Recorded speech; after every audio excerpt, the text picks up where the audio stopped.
with us for yet another story swap. I was in the process yesterday of creating a playlist, uploading our recordings of previous story swaps to our new website. It's just remarkable how many we've had, and it's always something that we look forward to, and especially today when the theme is happily ever after. And as we were just talking about now, the situation certainly in Ukraine is a very unhappy situation, and we certainly would like to have some hope of some happy conclusion for that situation. So I'm delighted to have with me this evening Meher Gehi, who's joining me as my co-host. Hi, Meher.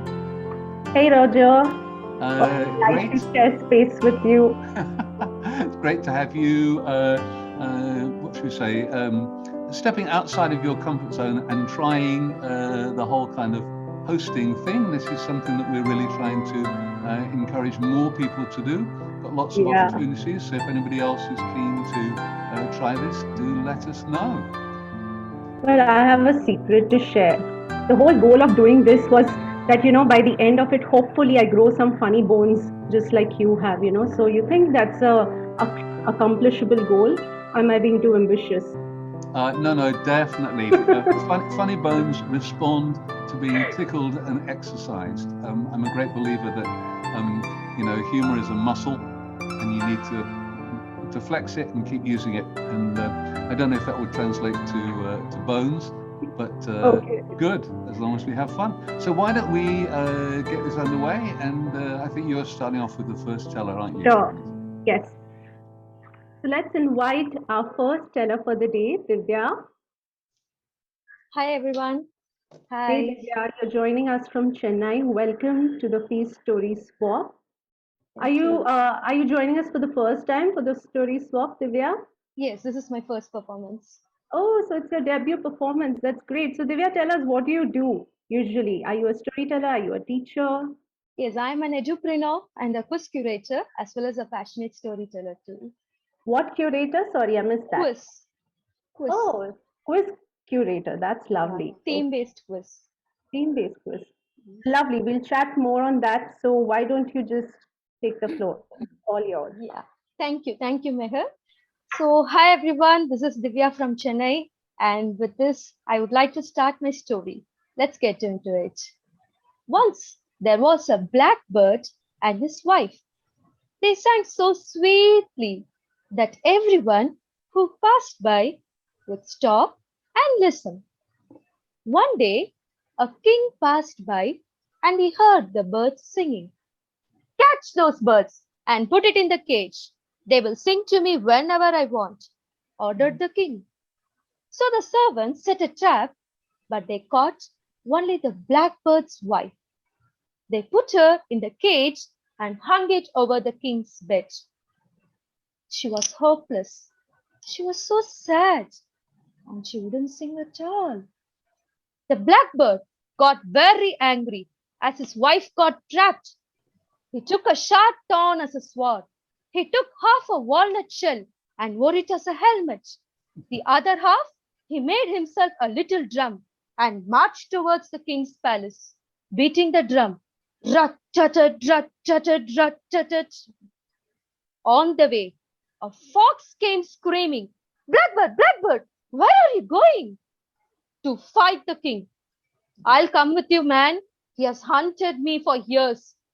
Then jump into my ears, said the blackbird, and they marched forward. Next, on the way, the blackbird met some ants. Where are you going, Mr. Blackbird? Asked the ants. Well, to fight the king. We'll come with you. For years, he has poured hot water on us. Then jump into my ears. We'll go straight and fight over there. They all marched forward. Next, on the way, the blackbird crossed a river. And the river asked, Where are you going, Mr. Blackbird? With so much of anger.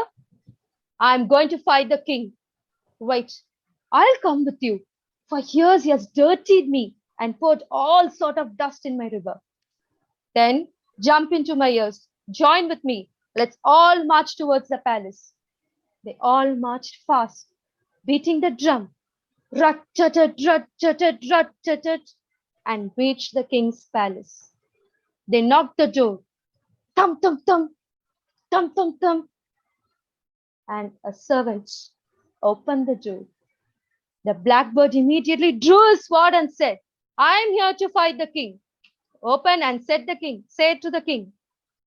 The servant, okay, and he led to the king's throne. What do you want, Mr. Blackbird? Asked the king. I want my wife. Well, you shan't have her. Then you and I are at war, said the blackbird, and he started to beat the drum very fastly. You cheeky bird, the king laughed. Take this bird and put it in the chicken house. The chickens will peck him into pieces by morning, said the king. So the servants on the first night tied him to the coop. Straight away, the blackbird called the fox, who came out and snapped the chickens. Pachik, pachik, pachik, pachik. All the chickens got terrified and they huddled in a corner. The next morning, the king heard the blackbird was still alive and he got very angry. Tonight, tie him to the elephant compound. They will trample him into a pulp by morning, ordered the king. So on the second night, the servants tied him with the elephant. Straight away, you know what? He called the ants. The ants came out and they started to climb upon the elephant's trunk and went into the ears. They were tickling and stingling until all the elephants lay on the ground. The next morning, the king heard the blackbird was still alive. How could it be? He got very angry. Today, tie him to my bed. I will watch him carefully. Let's see what's the secret magic he's having, ordered the king. So, on the third night, the servants tied him to the bed. And the king was watching him carefully, without closing his eyes, without sleeping a moment. In the middle of the night, the blackbird straight away called the river and she came flying. Bush! Bush! It covered over the floor. It poured under the door. It tore through the palace. Everything was floating in the palace. The king got wet. Everything was floating. He was shivering and shaking with cold. Okay, well, Mr. Blackbird, I give in. Take your wife and go away. With his shivering hands, he managed to get upon the bed and open the cage. He went to the foot of the bed and cut the knots. The blackbird and his wife was released. They flew out of the window, over the rooftop, over the fields and the forest until they reached their tree. They sang so sweetly again and lived happily ever after. The end. Ooh, congratulations, Divya, on Thank your you. debut telling at Feast. And I hope that you come back again and again and delight us with your tellings. And do consider becoming a member. So we have lots and lots of performances and webinars for all the tellers and upcoming storytellers who would want to grow and polish their craft. So Divya, I believe this story also is a part of our Feast anthology, Roger. That's right, it is, yes. It And is if called you could Raja bring and me the in, Birds. add me, spotlight me in there, please, Banu, that would be great. Oh, wow. Add me. So this is the book, The Royals, Wise and Otherwise. It was our second anthology, and we put it together for our conference in Bangalore in 2019. It's our biggest collection. There's, I think, 25 stories in here, and there's one, it's a version. I'm not saying it's identical to yours, but it's definitely the same story called Raj and the Birds. Anamika, who shared the story, said it was from Pakistan, her version of the story. I loved it. Yeah. I love that. Just one thing, Divya, just watch. You need to find your camera on your computer. You were looking at us on the screen. If you see the difference between my eyes and between looking at the camera, and now I'm looking at myself because I'm so handsome. You really need to keep focus on I the was seeing the people. camera. Lovely. You did look at the camera, Divya, when the king was, was keeping an eye, and that's when you got you got us right there. So that was where you had to look throughout the story. But Yeah, great sure. telling, great sounds, and yes, please pour in all your love and feedback for Divya in the comments. Yes, I do own the copy of this book and I purchased from Jiva ma'am. Thank you, ma'am. Lovely, lovely. Super. Thank you Good, all. good. No, thank you. Great start. Wonderful story. I love that. I'd forgotten about the walnuts on the head. I think it's just great for the blackbird. Lovely. A little input is you're mixing up Tamil rhythms in your story, but the story didn't sound Tamil. So you got to be careful. If you are into telling an English story, I want to keep the English splash really good, because that does not sync with the setting. Just watch Sure. it. Yeah, It is sure, good. ma'am. The sound individually was good. When you think that, is this story happening in India? It didn't sound like an Indian story. Yeah, because you have you have the fox and all of that. So just the things of taka taka and all that, because it's very Indian. So just pay attention to that. Yeah, Though sure, there ma'am. are sounds, each culture has its own sound. Yeah. So Yes, just ma'am. pay Sure, attention to I'll that. correct it. Yeah. Thank Very you, ma'am. good. Okay, if we can move it along. Our next teller is Marijana, who is returning after a long absence. It's good to have you back. And Thank you. Yeah, and you're looking very good. So how are things with you? Keeping busy? Yes and no. I do some editing for the storytelling magazine online that we started, and I did some. We created a society of storytellers here in wonderful. Croatia. Yes, that was like for half a year ago, and things like that. Not very busy. I do some writing, but it's okay. It's okay. It's okay. As long as you're healthy, who cares? I'm fine. Good, good. Well, we're looking forward to hearing your story, Marijana. So Okay. over to you. Okay, hello everybody. My name is Marijana, and I'm at the moment in Europe, in Croatia, and I would like to share with you a Croatian folk tale. And let's just give you a little bit taste of what was happening. Well, long time ago, there was an old couple, and they didn't have a child. And they prayed for years on and on. And one day, one year, the woman was in the church and she was really praying and saying, God, if not a child, give us something to call ours. And you know what? She got pregnant. After 9 months, she gave birth to a beautiful girl. But not any girl. She was a little frog girl. But her parents loved her. And she loved them back. She helped them in the field and in the vineyard. And 14 years passed. Her parents was really getting old more and more. And one day her mother, she was not able to go to the field to bring lunch to her husband. And she sat in the house really sad. Then the little frog girl and said, Mama, Mama, I will go. I will take lunch to father. And she said, but dear, you don't have hands. How you are going to hold the pot? But Mama, put it on my back. And then you tie it around my legs. And that's how they did it. And she hopped. And when she got close to the vineyard, she called the father, Father, Father, it's me, little frog girl. Open the gates.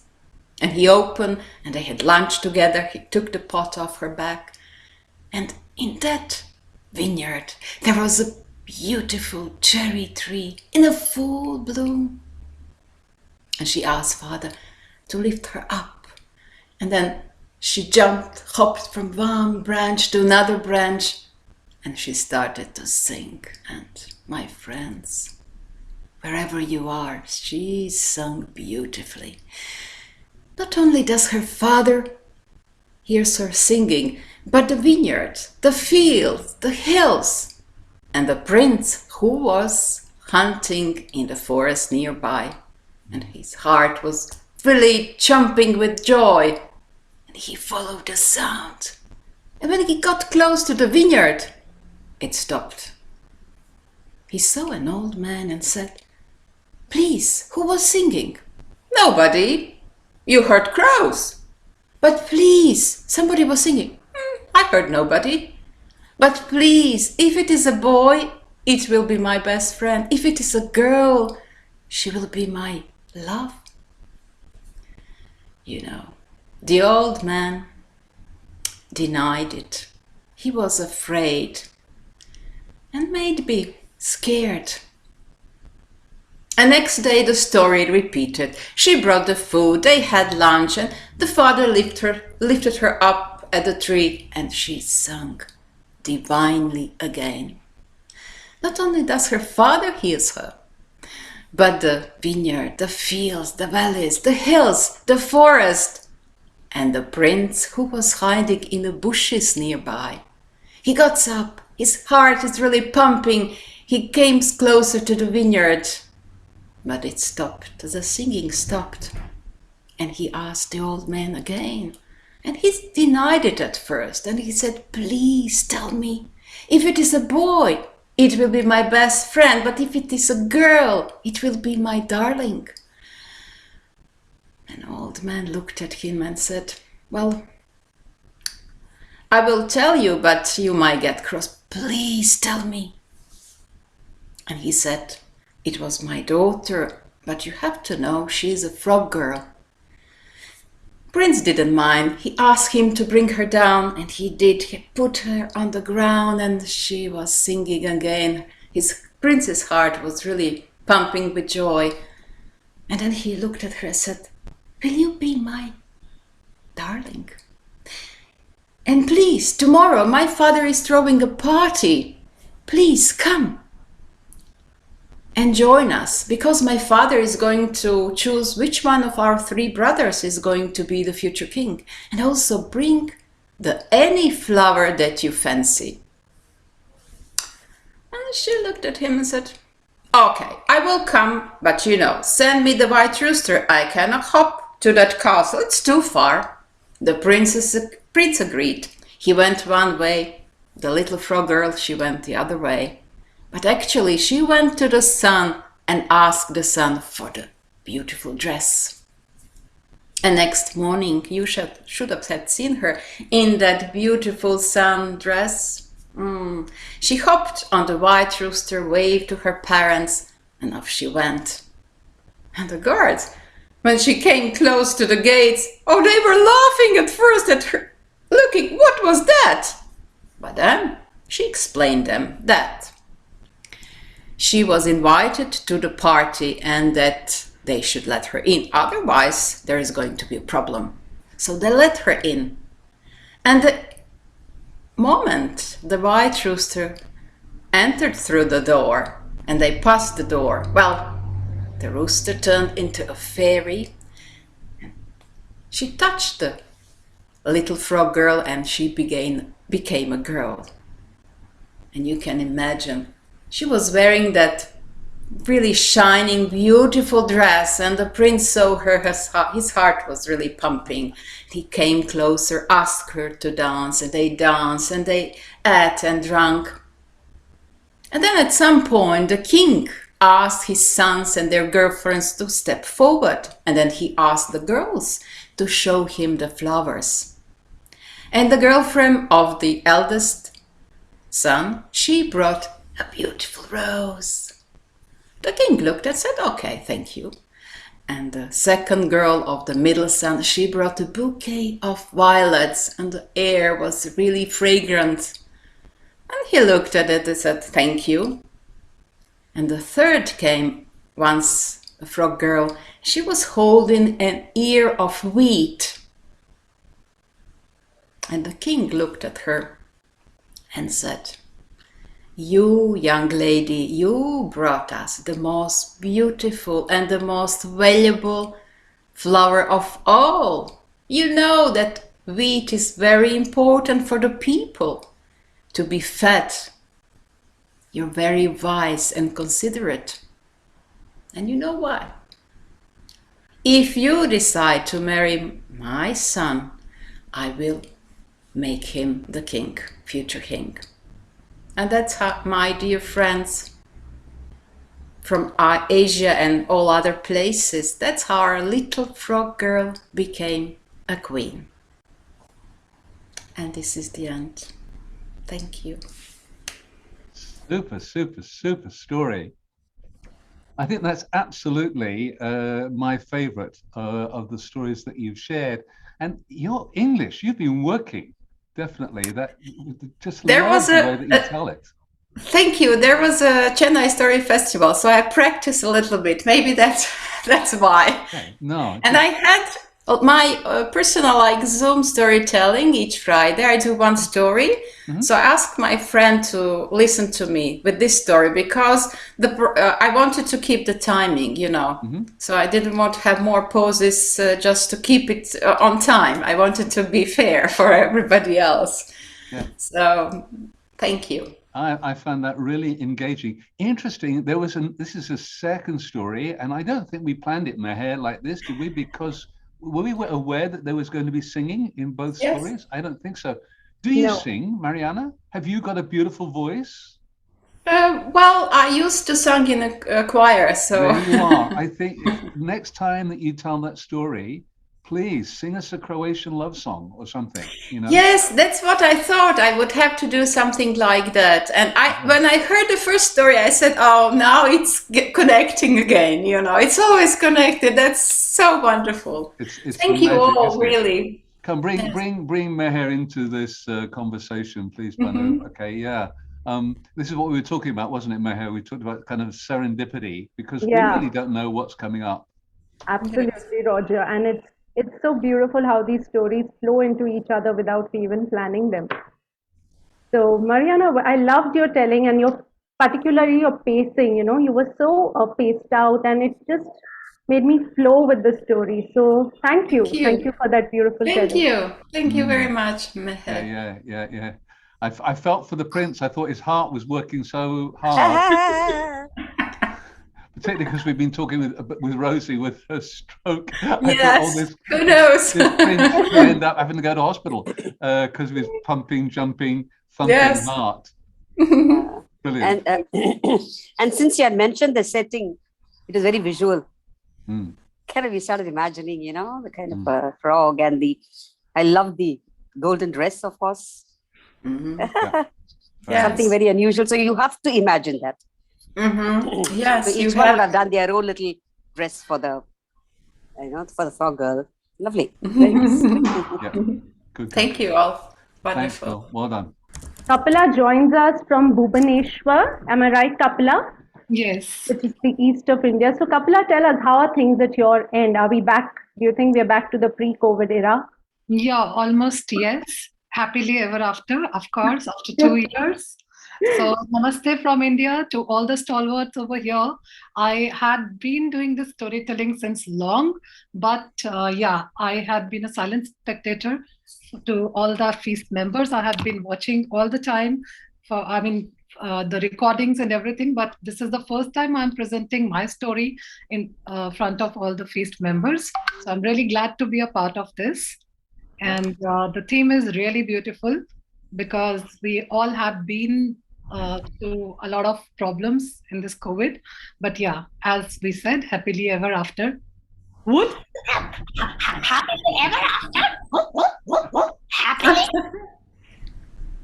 Okay, sorry. This Mugglewump is always there with me whenever I'm telling the story. So let me introduce. Yes, I am going to introduce you. So he's my friend Mugglewump. And Mugglewump, now happy days are back again. And we are going to narrate the story of hope and team building and helping out each other like all the story members help out each other, right? So would you like to sit and listen to me? Whoop, whoop. Yes. So please go and sit there. Okay. So my Mugglewump is there as a silent spectator, as he always is. So the story is about honeybees. There was a father and his daughter. The daughter who was 13 years old. One day, father took the daughter to a farmhouse and he showed her all the honey he had gotten from the hives. Now he took the lid off of a 5-gallon bucket that was full of honey. And on top of the honey, there were three little bees. And they were struggling because they were stuck in that honey. They could not fly.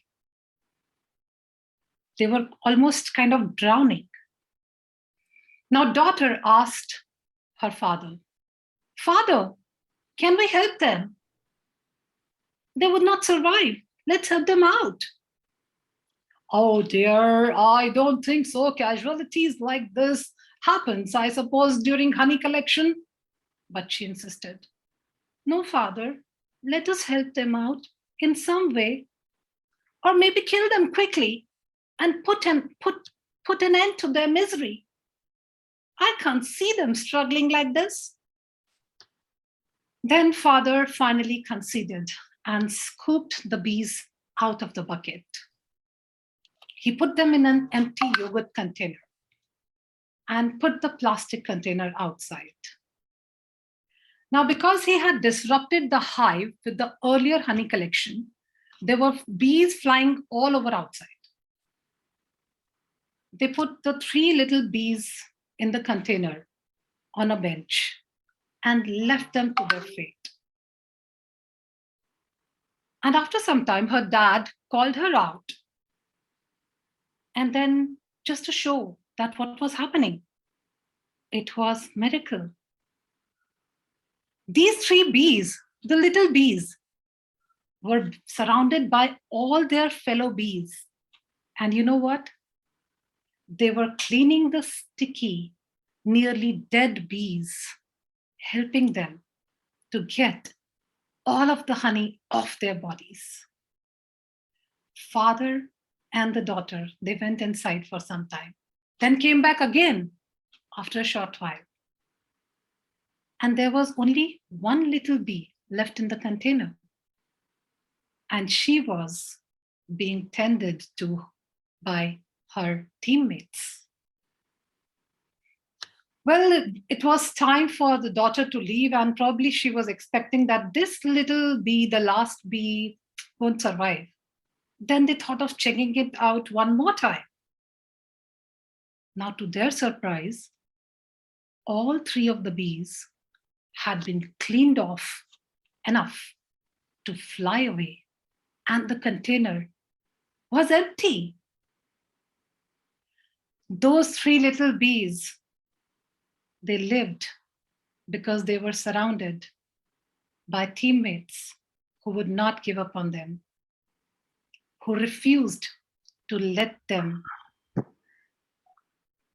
drown.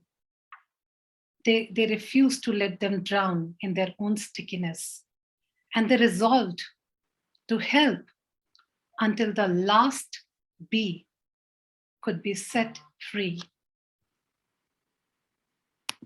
So they lived happily ever after. Just like this storytelling community. Can we all join hands together? We are each other's strength. We are teammates. And we will definitely help each other and support each other always. Thank you. Superb, excellent, Kapila. I just loved how you brought in the theme of happily ever after and took it to a different dimension by using collaboration and teamwork.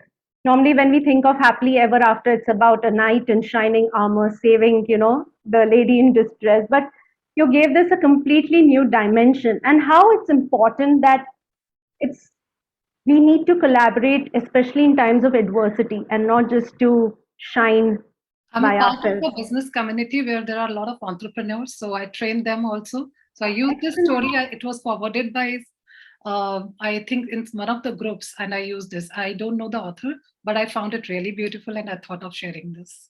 Yeah, and it came really from your heart. I saw it was a very heartfelt telling. You used all your emotions there. So Thank you so congratulations, and we really love that telling. Thank you. Roger, do you want to add something?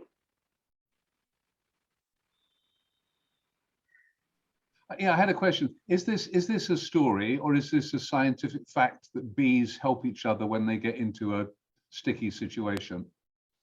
It came in the form of a story only. I have not searched No. through whether it's a Okay. scientific fact or No, not. it's just interesting. We are discussing with various uh, facilitators regarding kind of science stories and environment. And we were talking with Fran Stallings, who will be running our webinar on environmental telling in April. And this was something that she was particularly concerned about, that we, if we're going to tell a story, we get the science right. And if this is just a made up story about bees in the same way that, Toad of Toad Hall is a story about rats, then that's fair enough. But possibly the way, because you're presenting it, I was just curious, is this, a story we can learn from nature, because nature obviously has a lot of very good examples. I'm very keen on biomimetics, for example, how science copies certain aspects of, nature designs, for example, into our own technology. So no, but you're saying it's probably just a made up story. Great. No, it's not a made-up story. Anna in the chat says it's a scientific fact, Roger. I think. Oh, okay. It is a scientific. Thank you very much, Anna. Okay, Allah. Okay. Allah, Yes. Allah. Excellent. Thank you. And there you are. So I've learnt something today. I hadn't thought about the occupational hazards of being a bee, that you might fall into your honey. Yep. Serves you right, I guess. So thanks very much indeed. And let's move on to Radhieka, who's joining us from Sri Lanka. Where in Sri Lanka? I have very fond memories of a couple of holidays there. Oh, nice. I'm in Colombo. Ah, you're in Colombo. Well, I wouldn't say my happy memories are of Colombo, much more of like Norelia and Sigiriya, of course, Polonnaruwa, Anuradhapura, these wonderful historical and religious sites are just beautiful. So, okay, and so yes, tell us a little bit about yourself. I'm struggling. We met so long ago. It was, as you say, in Bangalore, which was like, I was a young man then. It was like what, 2019? Yeah. It was yeah, we were there. I mean, I was there with Anna and we were there for the whole conference. Yeah. So what I do is I'm an expressive arts therapist and a storyteller, and also a counseling psychologist. Yeah, so I also help out at a certain clinic, and I have a few patients here and there. Yeah. Just trying to find my feet in Sri Lanka because I've not been living here for 7 years. Sure. Big adjustment. Yeah, and unfortunately, it was in the news quite recently. Inflation, I gather, is particularly bad in Sri Lanka at the moment. Oh, it's terrible. Yes. Yeah. Well, let's leave that behind us because we are thinking totally positively, and it's happy ever after. And the screen is yours. Thank you. Once, a long, long time ago, far, far away, in an ancient kingdom in India called Kalinga, there was a powerful king. Now this king, he had many, many sons, out of which the eldest was named Vijaya. Now Vijaya was an arrogant man. He was atrocious and so mischievous, and all the villagers used to come and complain to the ministers and the kings. And the king got so sick of it. Finally, one day he called Vijaya. He said, Vijaya, I have warned you so many times. Correct your behavior or else I cannot take this anymore. You are going to be banished from this kingdom. Take as many men as you want and as many ships as you want, and be gone. Now Vijaya, being the adventurous sort, he agreed. He took 700 of his father's men and a fleet of ships, and he sailed for days and days and weeks. And finally, he came upon a beautiful land. And Vijaya thought, oh, look at the beach. It looks like copper. And he named it Tambapanni, copper-colored sand. And he decided, I want to go and see what's in there. He sent his men in little boats. And it was at this time the most beautiful princess in this island was sitting on top of a mountain, looking on to the sea, weaving and weaving, sitting at her spinning wheel. And suddenly, she sees these ships and she gets so scared. Are these invaders? She's never seen ships. And she called for her most faithful maid, Sisapatika. Now, Sisapatika, she was a shapeshifter. She could turn into a black dog in a second. And as the men arrived on this beautiful copper-colored beach, there was a black dog that barked and went to welcome them. And the men, they said, oh, look, there's a dog. That means there must be a village close by. Let's follow that dog. So the dog took all these men through the woods, the winding little pathways, and into a huge pond. And now Vijaya, he was waiting and waiting for his men. Where are they, he thought. He finally got down from his ship. He said, I'm going to go find them. And then again, the black dog came and took Vijaya to that same pond. And on the banks of that pond, Vijaya noticed something weird. There were lots of footsteps going in, but none coming out. And suddenly, there's a rustle of leaves behind him. And this beautiful princess from the Yaka tribe, her name Kuweni, came out. She was mesmerizing. Beautiful black, shiny, long hair, and beautiful big eyes, shining like diamonds in the sky. Vijaya took out his sword. Who are you? And Kuweni, she said, don't be afraid, prince. I am the princess of this land.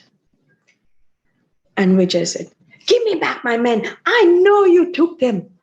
Give them back to me. And Kuweni said, I will, if you agree to my terms and conditions. Terms and conditions? What? And Kuweni said, yes. I want you and your men to help me dethrone the Yaka tribe king and chase them away from this land and make me the queen. For I will make you my king. And Vijaya agreed. All right, king in a different land, not too bad. And so that is what happened. And they had two beautiful children, a girl and a boy, King Vijaya and Queen Kuweni. Now, it is at this point that your storyteller would say, and they lived happily ever after. But it was not so. Because Vijaya's council of ministers and the 700 men, they started brainwashing him. They started forcing him and saying, who is this woman? We cannot accept her as our queen. We want a queen from our land, our country, our tribe, our caste. And finally, Vijay relented. He had to banish his own wife and his own two beautiful children. So Kueni went far, far away into the forest with that girl and the little boy. And they were foraging for food and living under the stars. And then there came one day when they just could not find any more food. And the children, they said, Mother, so hungry, so hungry. And Kueni, she just couldn't hear their cries anymore. And Kueni, she said, okay, I'm going to go find some food for us. But you have to promise me that you will stay right here. Don't go anywhere. I will come back for you, I promise. And Kueni, she walked for days and days and days through the forest of Kurunagala. She walked and she walked, but she never could come back home. The children, they waited for their mother. She never came. And some say that Kueni was captured by her own tribe, imprisoned and tortured. And some say that Kueni died of a broken heart. So these two children, they are the people, even in the present day, who are said to have been the origin of the indigenous tribes called the Vaddas in Sri Lanka. And this story is actually a legend from 3,000 years ago, which tells us how the Sinhalese tribe came to being. And it's written in an ancient text called the Chulavamsa. And this is my version of it. Thank you for listening. Lovely, lovely, lovely. And yeah, for me, I just love the name Sissipataka, the shapeshifter. Oh, wow. I could just see a whole series about Sissipataka, the shapeshifter. You know, it would make a great anime, I think. Love that. You have a very nice style. It just struck me, you have a very strong light on your left side. Is that right? Yeah, as I look, yeah, right.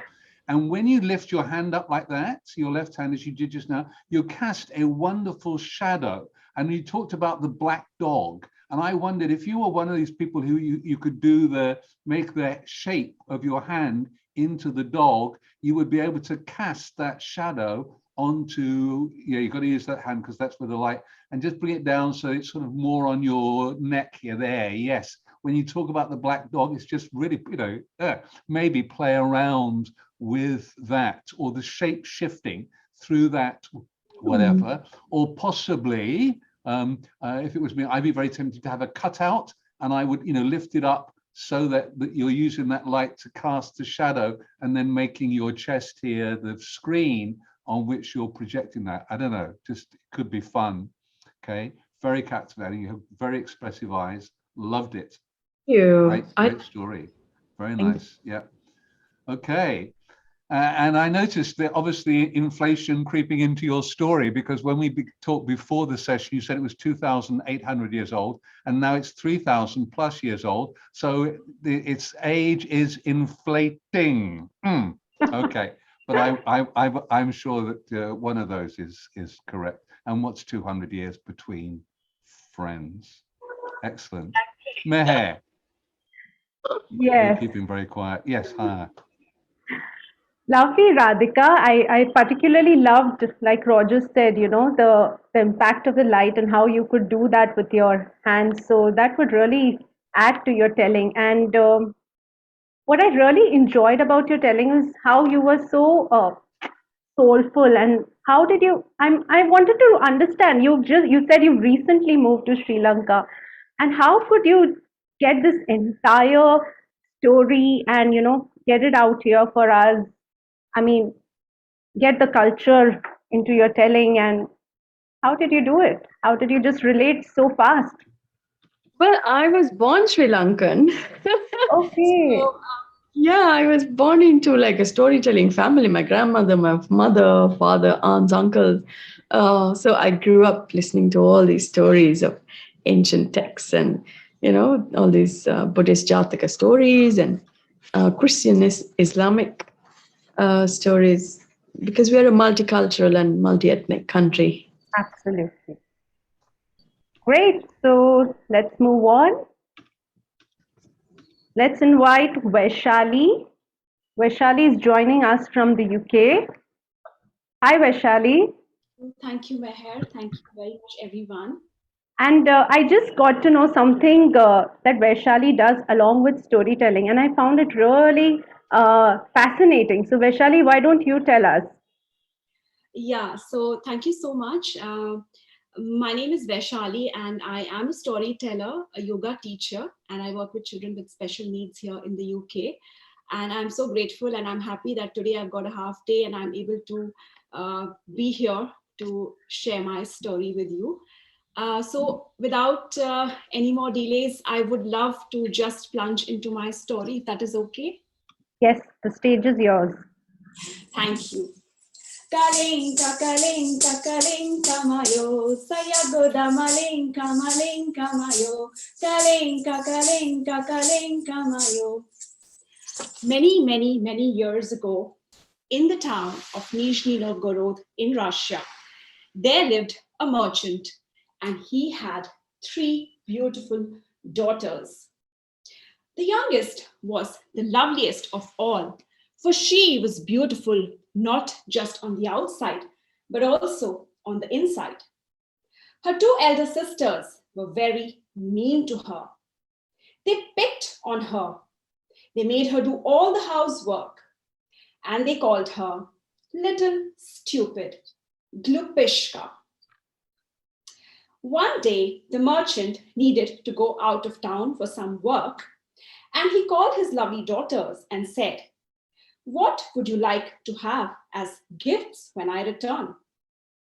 The 2 elder sisters asked for lovely satin silk robes, for beautiful dresses, for leather embroidered in gold so that they could have lovely shoes made out of it.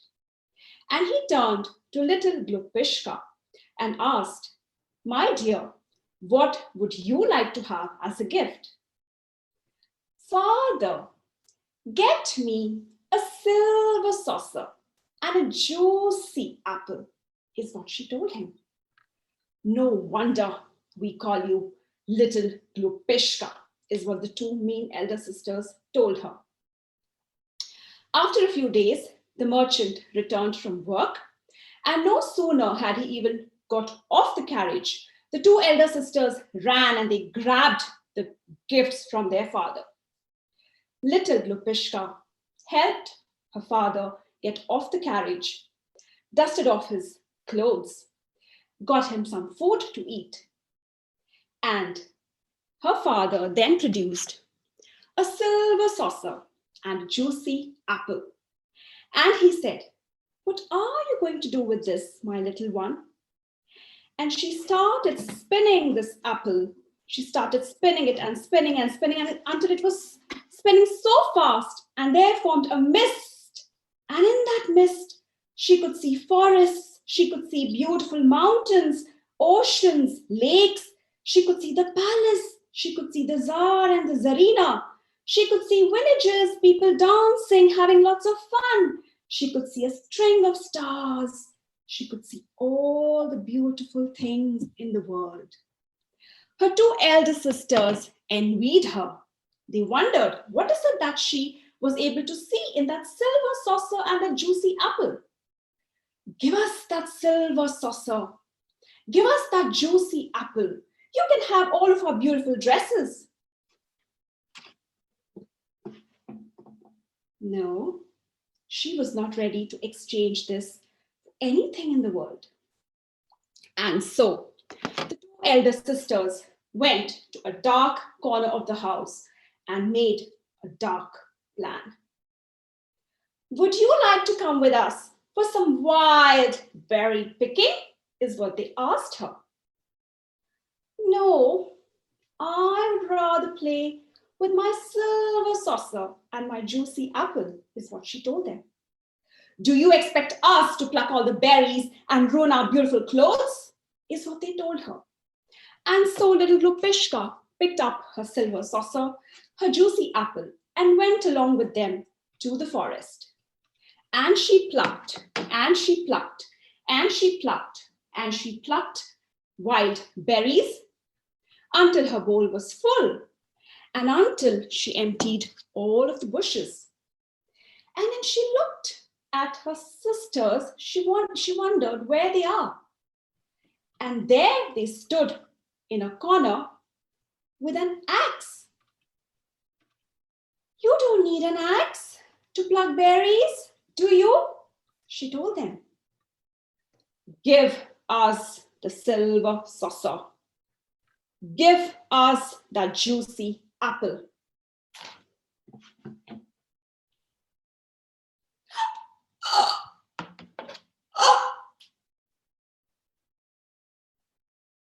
They hit her with an axe, and of course, she died. They quickly took that silver saucer, the juicy apple, they spun it, and they tried to see what was in there. Nothing at all. It's useless. They quickly dug up a hole, a deep hole, and they pulled her body in it. They took the silver saucer and the juicy apple. They covered that mound of earth with soil. They went home.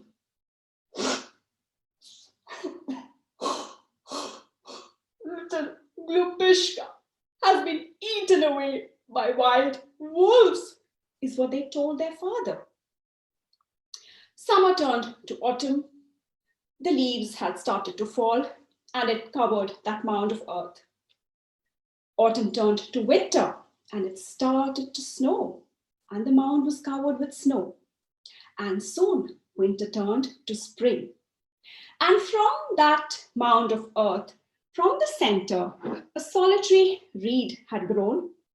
A shepherd boy was passing through that part of the forest, saw the reed, picked it up, wilted some holes in it, and as soon as he placed it near his lips, it started to play. Slazoshki mi glazami, anipokri neli minya, vaglubokam tiamnam lyasu. They buried me with cruel eyes in the deep dark wood. He wondered, and he started digging and digging and digging and digging until he found a body as cold as a stone lying there. And there he saw the juicy apple, which had almost turned into an apple pulp. Will you not wake me up from my sleep in the deep dark wood? And so he took that, he poured that juice onto her lips, and as soon as it touched her lips, her eyes fluttered open, her skin, which was all white, had turned pink. He helped her out of that mound of hole, and in her eyes, he could see all the beauty of the world, for her eyes shone as bright as the stars. Thank you. So this was a Russian folk tale that I wanted to share today. And if there's anyone who understands Russian, please forgive me if I made any mistakes in the song or in my narration. So, yeah. Wow. Wow, Vaishali, that was such a beautiful telling of that Russian fairy tale, if I'm not wrong. Yes. So I happened to live in the city of Moscow in Russia about 10 years back, sometime in 2010. And I had gone to a museum and I heard a very short version of this story. But of course, in London, I heard another storyteller friend of mine who had narrated this story. And of course, it's a fairy tale, as you said, and there are different versions of it. And one of the versions that I read was that the girls were taken to the Tsar and the Tsarina. And of course, later he forgives them because it was something that they shouldn't have done. But yeah, I think I really loved the story. So Yeah, and you sang that song, the Russian song, so beautifully. That was something that I was going to ask you, but you already told us that you've stayed in Moscow, so you have some kind of an experience with that culture. So little that bit. was splendid. That was really splendid. And while we travel this Russian fairy tale, my heart goes out to the people of Russia and Ukraine, and I really wish peace and harmony, especially in these times where it's horrid out there. Yes, Yeah, you're so right. yeah. So, yeah, can I just Roger. in the chat, Alla, who I think is in Moscow or very close to, says it was great. So there you are, you're getting it from, I won't say the horse's mouth, that would be unfair to Allah, but yes, lovely. And one can see the special needs, the use of the props, the music, the song. I'm salivating at the berries. Oh my goodness me! Some for you here. I know, my goodness me. I would love to be at one of your tellings. Do you share your berries with your audience? not got the chance now, because now when I go to school, of course, we are very limited numbers. Of course, sure. COVID. But I'm grateful that I'm able to go and see and meet children, and I'm able to share my stories, because in 2020 from March to September I was so low because I was not able to meet my children, though it was online, but we were not having too many online after school clubs also, because children were still getting used to the online media. But I'm so grateful to be back in school, and I'm so thankful for for this forum, for you to have me to share a story. And I've heard your stories, Roger, and I've also heard stories from some of the storytellers here. So thank you very much, and I hope I get an opportunity. Well, I just wanted to pick up, because you mentioned, because you're working with special needs, we have been running a mentorship this last year. Nancy Lepard, who ran a very good webinar on telling to kids or audiences with special needs. And we have been talking about, hopefully in the not too distant future, we will get the mentees from that program to share with the members. So now I am delighted to be taking us across to Canada, where we are meeting for the first time with Aurore. And it's time for us to say ni hao and bonjour, as well as hello, because she can tell not only in English, but she lives in Quebec. So of course, she's also French speaking. I'm sure you're not a trucker. Is that correct? You don't drive a big truck? No, good.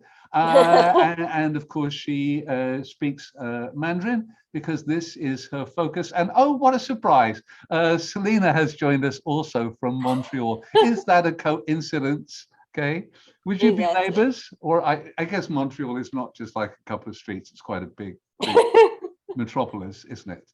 So Aurore, I'm delighted to have you with us. And you're going to tell us a story about getting drunk. Is that right? Or something to do with alcohol? Exactly, something like that. Wonderful. Well, welcome, and we're looking forward to your story.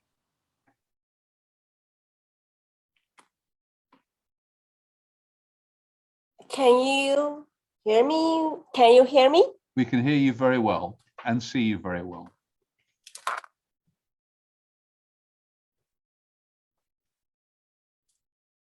So the title is Legends of the Alcohol in China.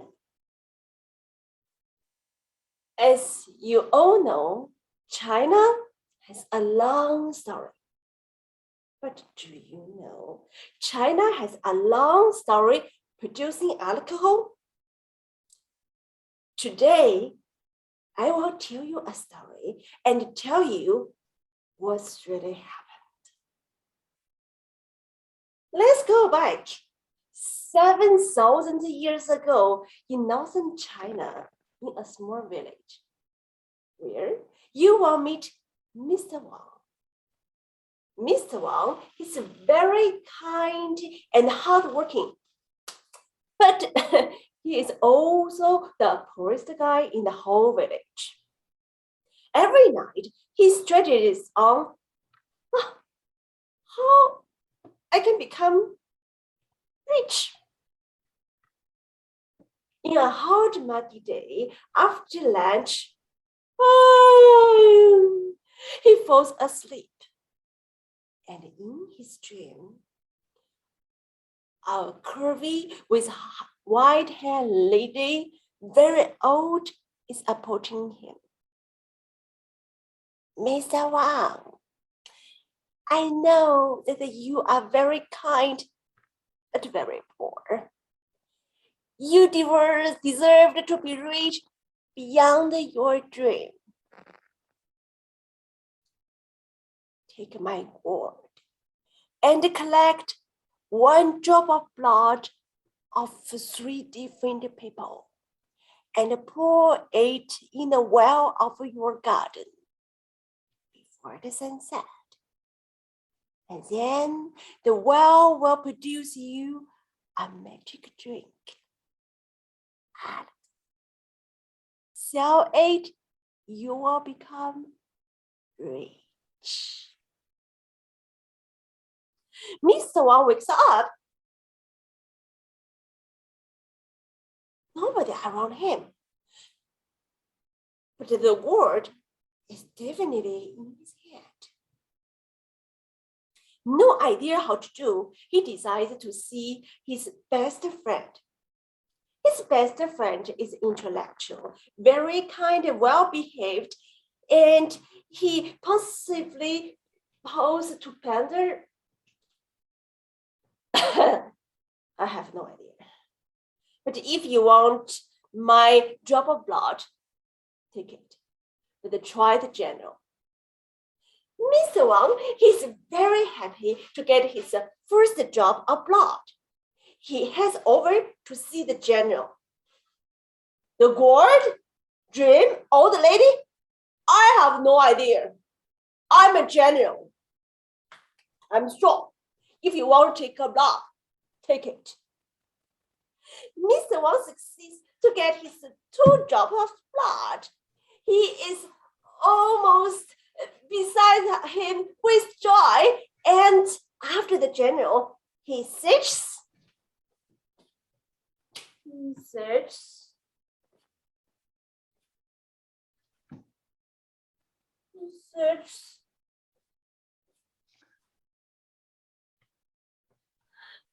But no one else wants to give him any blood. Not even a drop. Mr. Wang is very disappointed and exhausted, and even the sun ready for sleep. It's useless. Let's just go home. I will accept who I am. So Mr. Wang goes back home and he sees a vomiting beggar in front of his house. He smells, oh my God. He smells so badly that Mr. Wang can smell him even 100 meters away. But as Mr. Wang is so desperate, he still insists to ask for his help. Excuse me, can you help me? What do you want? You want my money? Take my money. No, it's not your money you want. I want. I want to have a drop of blood. What? My blood? Take it. Mr. Wang gets 3 drops of blood, and he runs over to the well in his garden and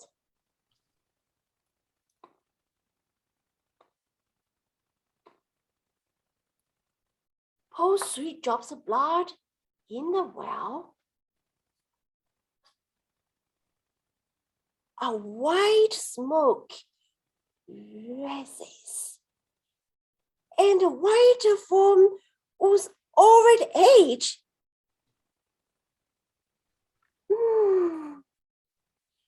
smells fresh and fruity. And another form is a transparent, golden, sweet drink. Oh, yes, this should be the magic drink, alcohol. Remembering the old lady, Mr. Wang tries to sell alcohol to the people in the village. They try it, they like it, and they buy it. 1 year later, Mr. Wang becomes the richest person in the whole village. And it seems that the people who drink alcohol will go through 3 phases, and they will meet the 3 friends of Mr. Wang. Do you still remember the very kind and well-behaved intellectual friend? And if you continue to drink, you will meet the strong and the powerful general. And if you continue to drink, the vomiting baker. Honestly, for the Chinese people, if you vomit like a beggar, it's okay, doesn't matter. But the worst thing is, if you continue to drink, you could give away all your money to anyone you meet. So, what we should do if we want to continue to drink, but without giving away all our money to anyone we meet? Learn from the past and take care of our future. The secret to continue to drink without giving away all your money, you should just give away all your money to Aurora. What do you? Thank you, thank you, thank you. And I think I might well do that because I actually have a much bigger pot than you. And yeah, having a good time. So carry on. The most important is the mine is magic. How about yeah, yours? but mine's got booze in it. Lovely, thanks, Aurora. We shall be in touch. We would love to try and get some more Chinese tellers, either whether they're Mandarin speaking or like you, who are bilingual, to be part of Feast. And it's crazy that we're here and that we don't have more Mandarin speakers as part of Feast. So I hope this has just opened a door for us tonight. Thank you so much. I love the fact, again, that you're using standing up. This is the second. We very rarely see this on our swaps, that you're the second person to be up on your feet and moving. And I just love the way you use the camera and the space just round the corner, which is presumably where your bar is, you know. So when we meet up, I'd like to come and see it. Thanks very much. Meher, let's move along to the next one, shall we? Yes. So from Canada, let's travel back to south of India. Let's get Sharada on. Sharada is based in Bangalore. Am I right, Sharada? Sharada, we're really happy to have you. And if you could tell us more about your work and what you do in Bangalore. Yes, thank you so much. My name is Sharada Sampathkumar, and I am a storyteller living in Electronic City in Bangalore. And I have my holy and precious little small space called the Little Magic Faraway Storytelling Center, where I have a bunch of kids coming in, and we have the best fun, you know, we have ever had in all our lives. You know, it's such a magical place. So, of course, now it is more of online sessions, And I'm just waiting, like, as to when I would like to open up my center and I would see these colorful kids coming back to me. We hope that happens really soon, Sharada. Thank you so much, Meher. Thank The you so stage much. is yours. Let's hear your story. Thank you.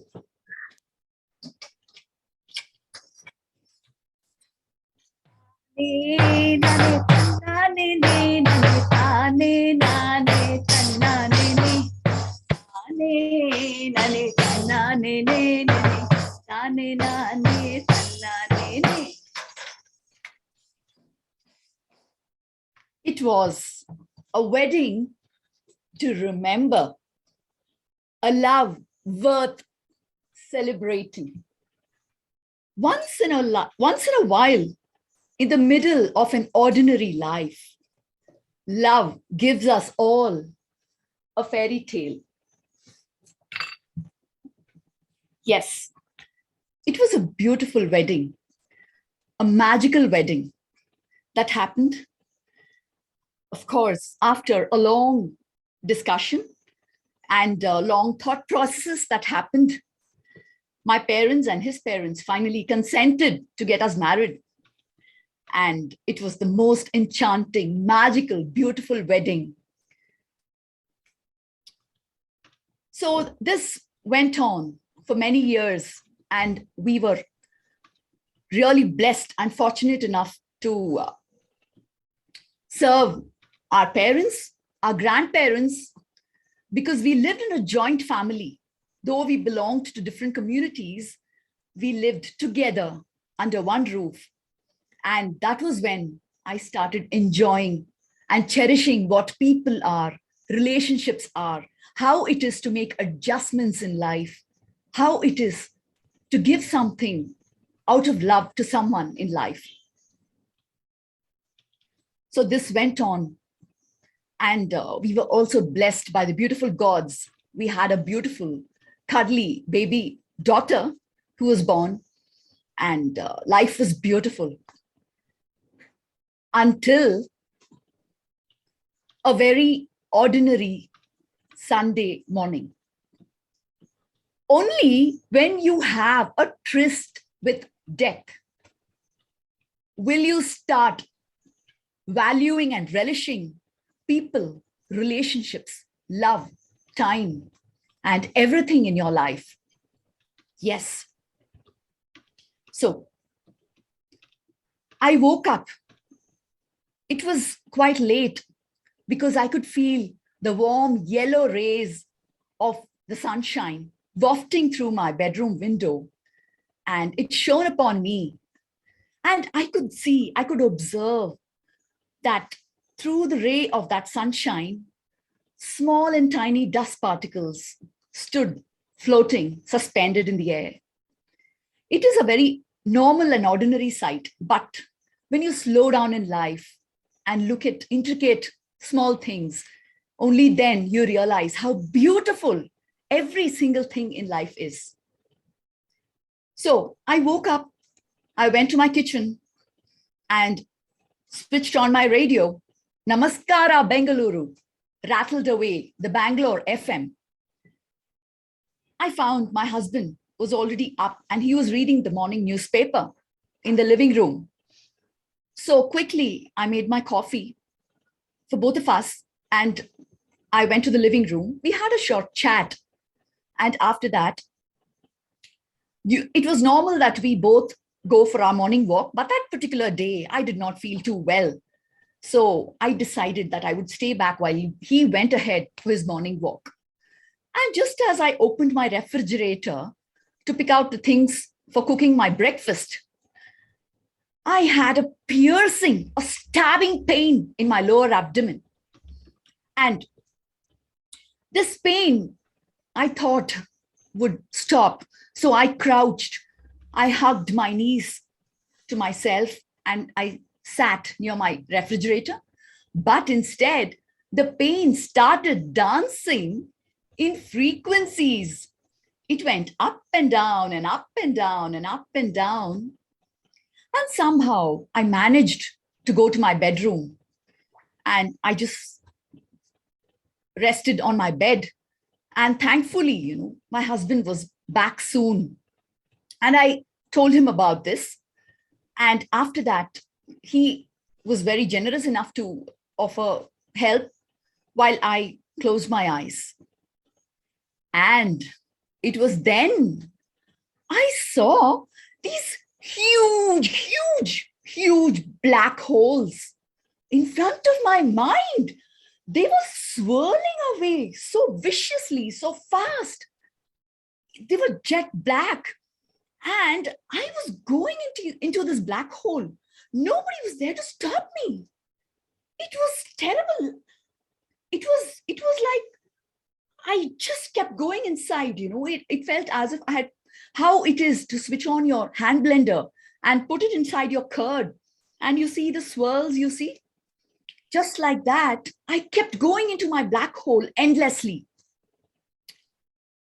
And when I opened my eyes, I saw that there was a crowd hovering around me.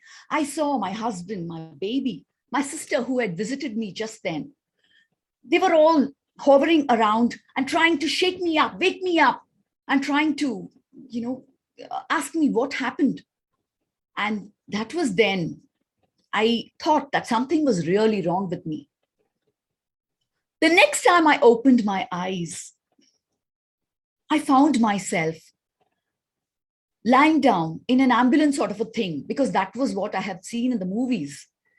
There were wires hanging and somebody was trying to put some mask, and I could hear the car horns and a lot of traffic around me. The next time I opened my eyes, I found myself in a white room. Everything around me was white, and I could hear beeping, heart rate, pulse rate monitors, and different kinds of equipments and apparatus, the sounds of them. And someone just suddenly came close to me and stroked my head and said, "Welcome back to life, my dear." And it was my gynecologist who said, "Welcome back to life." And after that, she became my storyteller. She started telling me about how I had arrived at the hospital battling for life, and how she had to take the operation scissors and literally cut out my night dress in order to open me up to operate on me. She told me that I had had a fallopian tube burst and had lost close to 5 liters of blood. And it was a miracle that I had a rebirth. I came back to life. I am ever grateful to my good gods that today, whatever I am, it is because of the good gods and my family and the team of doctors who have protected me and saved me and brought me so far. So that was my experience. That was my tryst with death. And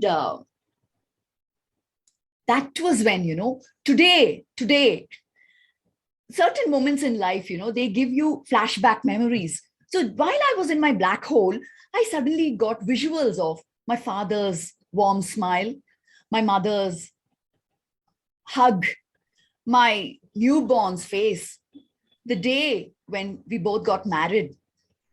So they say that life gives you these small visuals as mementos, as a parting gift before you die. So I realized that I did have a tryst with death.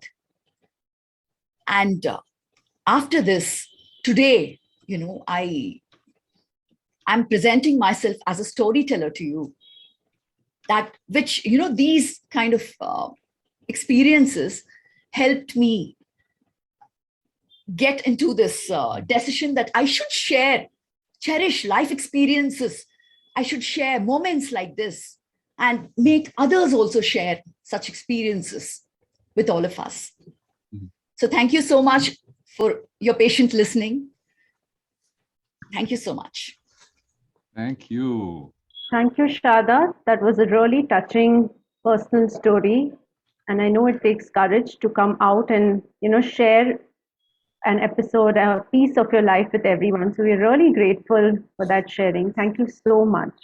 Actually, a couple of sessions ago, swaps ago, we were blessed with Rebecca, who I think was, I saw briefly here earlier, she may still be online with us, who shared some harp music, which was delightful. So we're mixing it up today with some poetry penned by Rosie in Ayrshire. Welcome.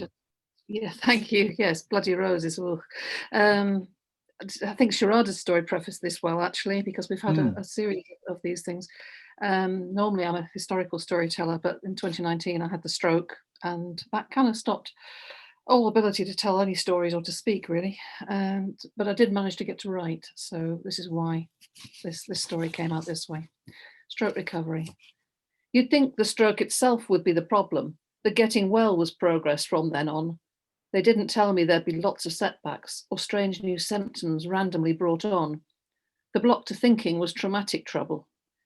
Such memories blocked off, the skills retired.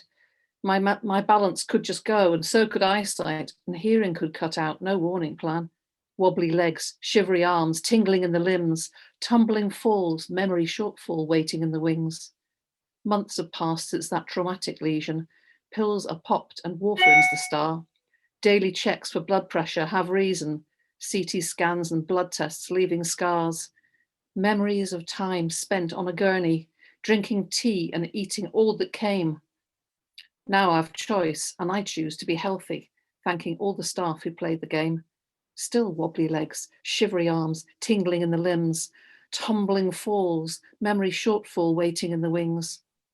My recovery is a lengthy journey. It may not be smooth or short or strong, but I'll get through the phases I must travel to get over the stroke to who I am. My wobbly legs, shivery arms, tingling in the limbs, tumbling falls, memory shortfalls, vanished in the winds. Wow. There's a short one about autism, if you like. I was diagnosed autistic at 56, which was kind of a bit of a surprise. I was expecting to be diagnosing my daughter, but it ended up we were all, my partner and myself and daughter were all diagnosed. So this one's just called Mindful.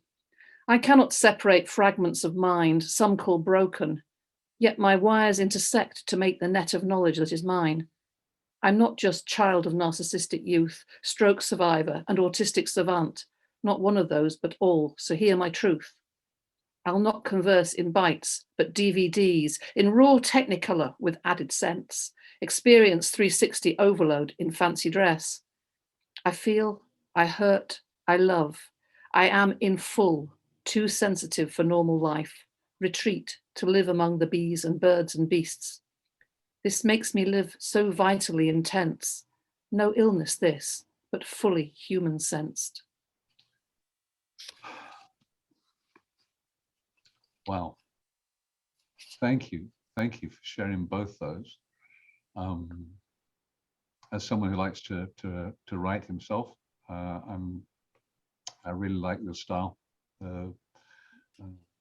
It's very direct, very clear, wonderful sense of rhythm, and as you say, expressing who you are.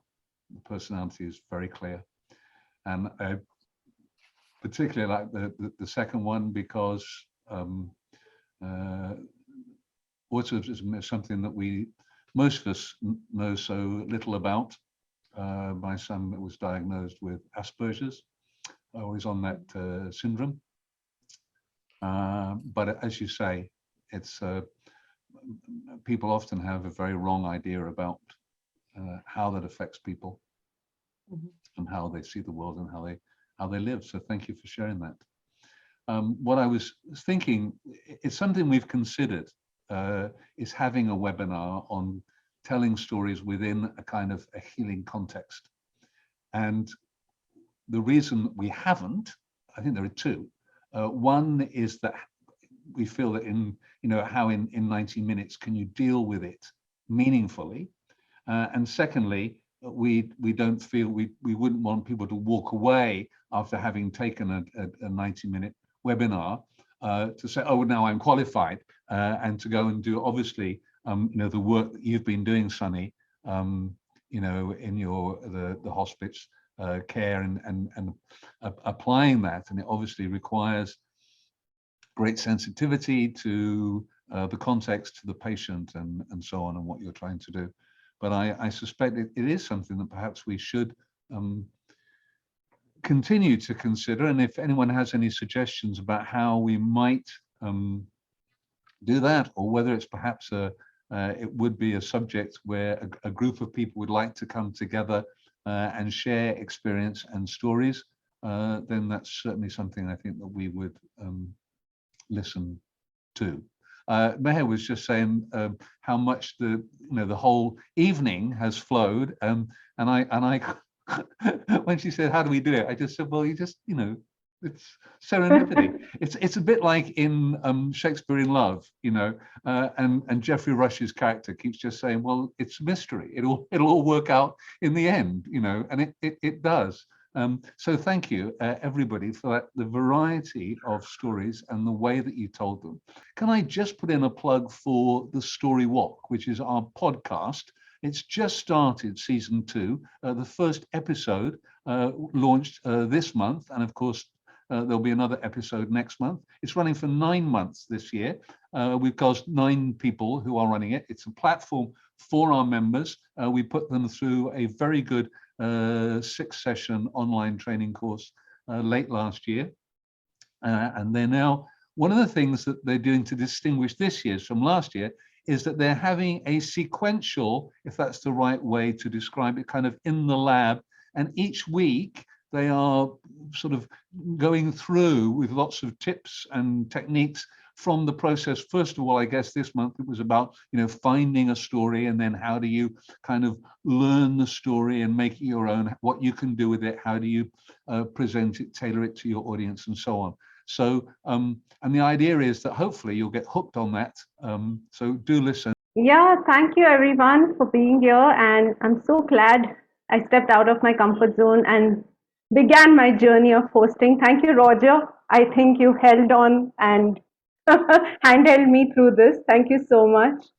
Okay, so we look forward to seeing you then, and until then, can we give all our participants today, all our tellers, thank you so much indeed. And yep, very good. Thank you.